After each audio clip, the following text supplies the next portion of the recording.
Assalamualaikum warahmatullahi wabarakatuh. Halo semuanya.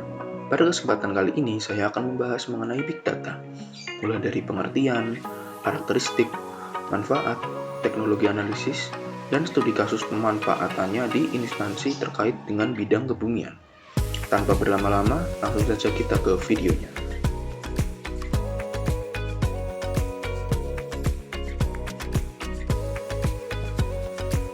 Big Data atau dalam bahasa Indonesia dikenal sebagai Mahadata, merupakan istilah untuk mendefinisikan sebuah kumpulan data atau himpunan data dengan jumlah yang sangat besar yang terdiri dari data terstruktur dan tidak terstruktur dengan berbagai pemanfaatannya. Lalu, apa saja sih karakteristik dari Big Data ini? Yang pertama adalah volume.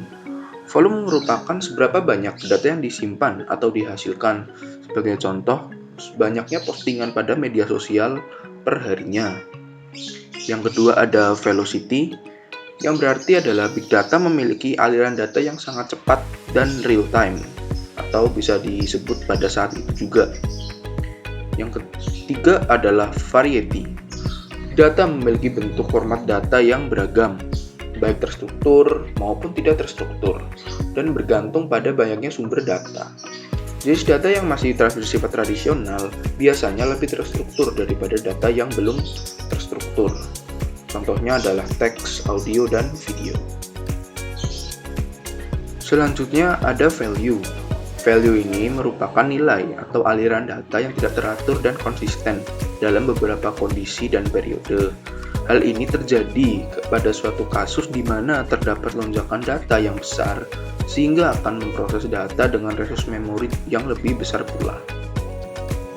Yang terakhir ada veracity, merupakan bentuk pembenaran suatu data, mengacu pada kualitas data tersebut dapat berasal dari berbagai sumber. Selanjutnya adalah manfaat dari Big Data.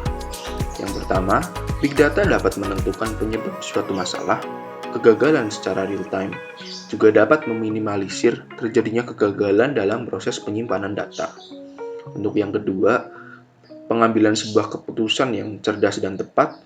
Yang ketiga, meningkatkan layanan terhadap pelanggan. Dan yang terakhir adalah mengurangi biaya, waktu, dan meningkatkan performa produk sebuah aplikasi. Selanjutnya ada teknologi analisis yang dapat dimanfaatkan untuk Big Data. Yang pertama, teknik analisis data dengan menggunakan machine learning. Misalnya, pendeteksi wajah yang biasanya diterapkan di sosial media. Yang kedua ada cloud computing atau wadah untuk mengakses data. Dan yang ketiga adalah teknik visualisasi data, menggambarkan data yang sangat kompleks untuk memudahkan pengguna dalam menggunakannya. Lalu yang selanjutnya adalah penggunaan Big Data pada instansi atau perusahaan di bidang kebumian. Saya contohkan di sini adalah BNPB. BNPB atau Badan Nasional Penanggulangan Bencana merupakan badan yang bergerak untuk melakukan penanggulangan bencana sesuai dengan amanat pada undang-undang. BNPB setiap tahunnya pasti akan menghimpun data persebaran wilayah mana saja di Indonesia yang rawan akan bencana. Data ini bisa berupa litologi, jenis tanah, curah hujan, riwayat kebencanaan di suatu wilayah, dan juga jumlah masyarakat yang tinggal di wilayah tertentu. Pastinya data ini sangat banyak karena memang penanggulangannya sendiri tersebar di seluruh wilayah di Indonesia. Sekian informasi yang dapat saya sampaikan. Jika terdapat kesalahan dalam tutur kata maupun secara materi, saya mohon maaf sebesar-besarnya dan bisa direvisi pada kolom komentar di bawah. Terima kasih yang sudah menonton video ini dari awal hingga akhir. Saya akhiri, wassalamualaikum warahmatullahi wabarakatuh.